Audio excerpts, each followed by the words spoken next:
क्या 400 का नारा दिया है, 200 पार नहीं करेगी, तीसरा चरण हो जा रहा है। तो सबके अपने अपने आकलन है, सभी पॉलिटिकल पंडित हैं इस काम में। मैं पॉलिटिकल पंडित नहीं हूँ। जमीन का मैं आकलन जितना मैं कर रहा हूँ, जो मिजाज मैं देख रहा हूँ, ये तो जनता जनार्दन है, वो करेगी। लेकिन तीसरी बार एनडीए आएगी। राहुल जी अमेठी से चुनाव न लड़के लाइब्रेरी से लड़ रहे हैं, आप क्या मानते हैं? ये उनका निर्णय, मैं क्या कहूँ। मैं उसकी आलोचना करने वाला नहीं हूँ। ये उनका निर्णय, उनका फैसला है। जनगणना होती है उससे क्या फायदा होगा जैन जी? क्या जनगणना अब चले, क्योंकि पूरे देश का आदमी जानता है। और आज भी चौधरी चरण सिंह की कर्मभूमि से उसको जोड़ा जाता है। वहां से डॉक्टर राजकुमार सांगवान जी लड़ रहे हैं। बिल्कुल आप जैसे हैं जो बैठे हैं ना, बिल्कुल आप जैसे हूबहू। आप उनको देखोगे, आपको लगेगा मैं ही हूँ पार्लियामेंट में। ऐसा ही जो उनका व्यक्तित्व है, चरित्र है, ऐसी ही उनकी ईमानदारी है। और मैं बताना चाहता हूं कि बीजेपी के हर वर्कर ने जान लगा के, छाती आगे टेक के उनको चुनाव लड़ाया अधिकार है।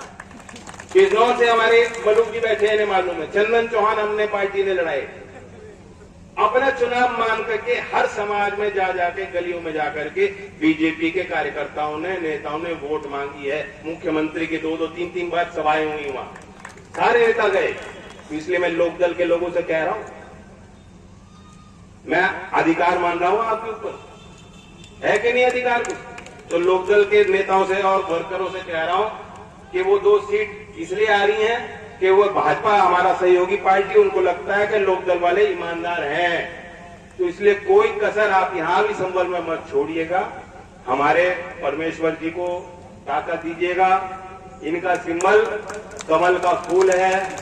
इनका सिंबल ही नहीं, यहाँ संबल में मेरा सिंबल भी कमल का फूल है।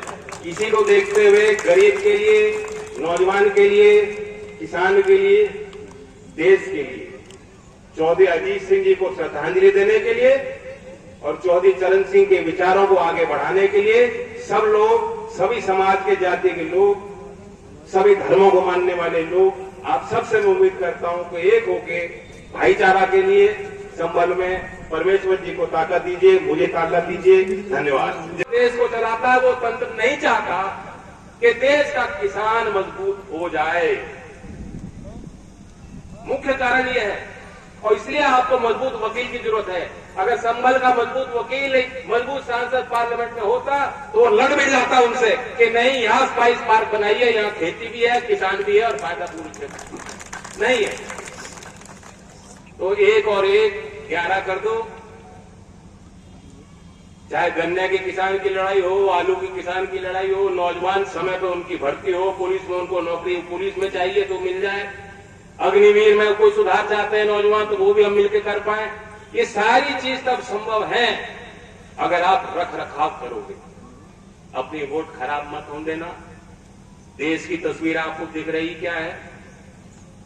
ये आपस में, क्योंकि हम उस तरफ भी रहे, मैं तो उनकी बैठकों में रहा हूं, वो सब देख के मजबूरी में हमने निर्णय लिया कि ये कहां जा रहे हैं लोग, ये देश को कहां गर्क में ले जा रहे हैं। चौधरी साहब की बात दूसरी तरफ एनडीए में कर रहे हैं, वो भारत रत्न को देना चाह रहे हैं, प्रधानमंत्री भारत रत्न दे रहे हैं, सर्वोच्च सम्मान, सबसे बड़ा सम्मान देश का दे रहे हैं। और यहां ये लोग आपस में भिड़ रहे हैं। आपको मालूम है बंगाल में क्या हुआ? जो लोकसभा में इनके सबसे वरिष्ठ सांसद, वो कह रहे हैं टीएमसी को मत देना, इससे अच्छा तो बीजेपी को दे दो वोट, जो कांग्रेस के सबसे वरिष्ठ सांसद हैं। तो जो आज ही लड़ भिड़ रहे हैं, इनकी तो मुख्य